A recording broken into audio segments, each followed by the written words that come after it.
يتحدث الكتاب عن أن الإنسان لا يجب بالضرورة أن يكون إيجابيا طوال الوقت، وأن المفتاح إلى بشر أكثر قوة وسعادة كامن في التعامل مع الشدائد تعاملا أفضل. يقول مانسون: فلنكن صادقين، السيء سيء، وعلينا أن نتعايش مع هذا ولا نتهرب من الحقائق ولا نغلفها بالسكر، بل نقولها كما هي. إن جرعة من الحقيقة الفجة الصادقة المنعشة هي ما ينقصنا اليوم. يتناول الكتاب في فصوله كيفية تغلب الإنسان على عقبات حياته بطريقة منطقية بعيدا عن التهرب والخوف منها. ملخص الكتاب: الفصل الأول: لا تحاول. يقول مارك مانسون إن ثقافتنا المتمثلة في الحصول على المزيد من المعلومات تركز على ما نفتقر إليه لا ما نمتلكه. كذلك إن نصائح تنمية الذات السائدة هي كل الطرق للقول بأنك غير كاف، وتم تصميمها جميعا لتجعلك تشعر بالسوء ولشراء المزيد من الأشياء التي غالبا لا تحتاجها.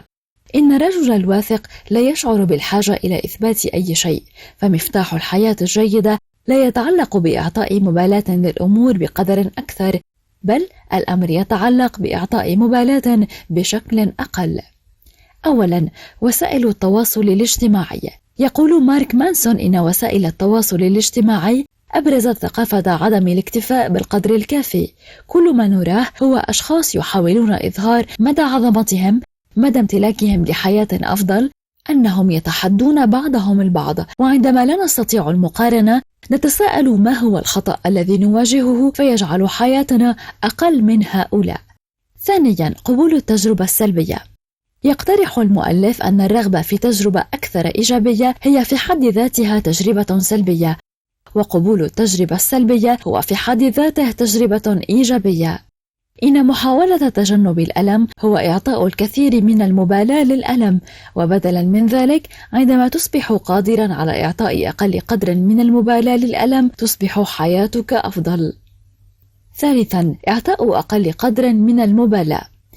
إن لدينا عددا وقدرا محدودا من المبالاة في حياتنا، يجب ألا ننفق كل ما نملك من قدر المبالاة التي نمتلكها. إن ذلك سيحرر وقتنا ومواردنا العقلية للأشياء التي نهتم بها حقا. رابعا، استخدام وسيلة المبالاة. عدم إعطاء مبالاة لا يعني عدم الاكتراث، الأمر يتعلق باختيار ما يجب أن نبالي به وما يجب ألا نبالي به. لا يمكننا أن نبالي بكل شيء نمر به ويمر بنا. إعطاء المبالاة يكون للشيء الأكثر أهمية من الأمور. اختر دائما ما يشكل أهمية ومنفعة، لذلك اختر شيئا ذا مغزى.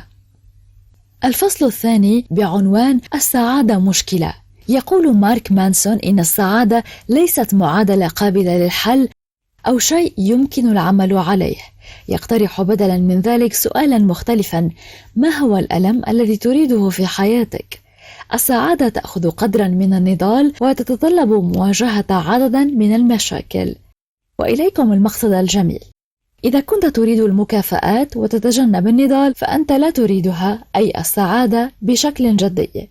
يحدد كفاحنا نجاحاتنا، وتحدد مشاكلنا سعادتنا، ونحن نكافح للاستمرار لأن الفرح في النضال نفسه. الفصل الثالث يتحدث: أنت غير خارق أو مميز، أنت عادي. إن هناك المزيد من الكتب التي تخبرك بأنك خارق للعادة ويمكنك فعل كل شيء في أي وقت. كل هذا يؤدي إلى عقلية الاستحقاق. بمجرد أن تقبل بأنك عادي فهذا يعني أنك تحررت. ستتمكن من الاستمتاع بالجانب الممل الجميل من الحياة، مثل الصداقات، قراءة الكتب الجديدة، الضحك وخلق شيء. الفصل الرابع بعنوان قيمة المعاناة. إن السؤال ليس عن كيفية إيقاف المعاناة، ولكن عن الغرض الذي تعاني لأجله. يجب أن تكون قيمك قائمة على الواقع ومفيدة اجتماعيا ويمكن التحكم فيها. على سبيل المثال، كونك مشهورا هو أمر يعتمد على الآخرين، وبالتالي فهي ليست قيمة جيدة. كما يسمح لنا اختيار القيمة الجيدة والبت فيها بالقيام بالمبالاة عن الأشياء التي تهمنا ومن أجل الآخرين. الفصل الخامس بعنوان أنت تختار دائما. إننا لا نستطيع دائما التحكم فيما يحدث لنا، ولكن يمكننا بالتأكيد اختيار ما يعنيه لنا وكيف نرد عليه، مما يكون لدينا العادة الدائمة. نفس المفهوم الموجود في كتاب قوة العادات. يمكنك الاستماع لهذا الملخص، ستجد رابطه بالوصف. الفصل السادس بعنوان أنت على خطأ تقريبا في كل شيء. من الأسهل الاعتماد على اليقين حتى عندما تكون الأمور سلبية. بدلا من ذلك عليك مقاومة إغراء التأكد. من خلال قاعدة أنا لا أعلم كل شيء، سوف تجبر على الحفاظ على عقل مفتوح يسعى إلى الاكتشاف والمعرفة. بعض الأسئلة التي ينصح مارك مانسون بأن تسألها هي: ماذا لو كنت مخطئا؟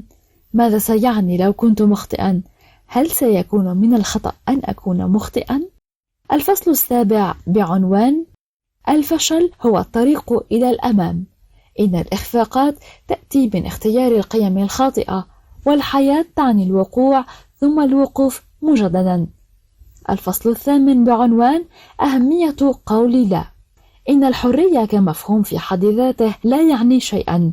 إن الطريقة الوحيدة لتحقيق إحساس بالمعنى في حياتك هي رفض الحرية الكاملة وغير المحدودة، واختيار بدلا من ذلك الالتزام بشيء ما، مثل مكان أو علاقة أو حتى اعتقاد.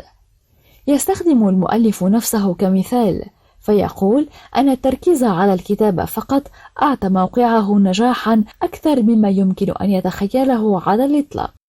الفصل التاسع بعنوان ثم تموت.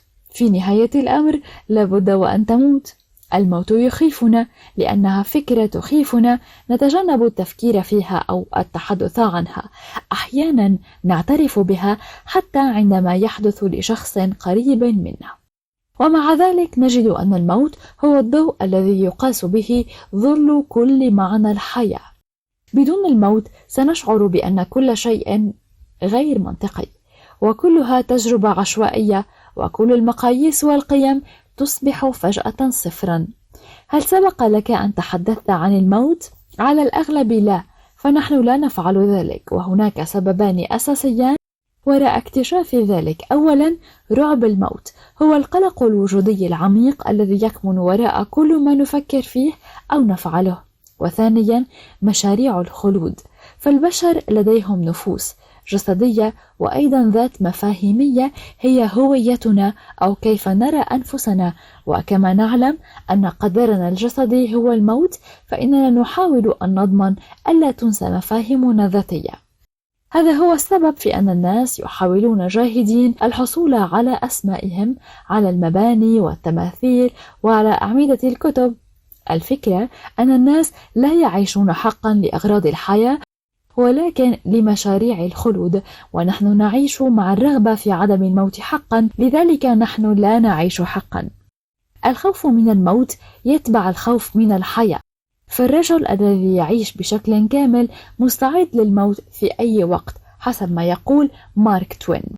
إن الطريقة الوحيدة للراحة مع الموت هي أن تفهم وترى نفسك على أنها أكبر من نفسك، لاختيار القيم التي تمتد إلى أبعد من خدمة نفسك، والتي هي بسيطة وفورية ويمكن السيطرة عليها، ومن ثم تتسامح مع العالم الفوضوي من حولك. هذا هو الجذر الأساسي لكل السعادة، ولكن لأننا نشعر بأننا نستحق، وأننا مركز الكون، وأننا نعاني أكثر، ولأننا نستحق العظمة أكثر من أي شخص آخر، لأننا لسنا مرتاحين بالموت. هذا هو السبب في أننا لا نعيش حقا. لا يوجد شيء نخاف منه. كيف يمكنك تطبيق الكتاب؟ أولا، اختر الأشياء التي تريد أن تبالي بها. اختر شغفك، ثم ركز عليه، ثم ركز عليه أكثر، فإن تحديد ما يهم في حياتك حقا هو طريقة رائعة لتحسين حياتك. ثانيا، استخدام قاعدة في النهاية ستموت للذهاب إلى ما تريد. لقد أحببت بشكل خاص الفصل الأخير، حيث أنه يذكرنا بشيء مهم جدا: سنموت جميعا. هذه القاعدة ليست محزنة فقط، بل تخبرنا كيف ستؤول الأمور. تأمل ذلك ثم اسأل نفسك: هل يجب أن تضيع وقتك في فعل أشياء لا تحبها أو لا تهتم بها؟ ثالثا، استخدم قاعدة أنا أمتلك يوما واحدا. اهتم بشيء أكبر من نفسك. هذا الأمر سيسمح لك أيضا بعدم إلقاء نظرة على الكثير من الأشياء التي لا ينبغي عليك أن تعطيها اليوم كامل برغم فعلك بشكل يومي. هذا كان الملخص لهذا اليوم. نتمنى أن تكونوا قد استمتعتم. إلى اللقاء في ملخصات جديدة.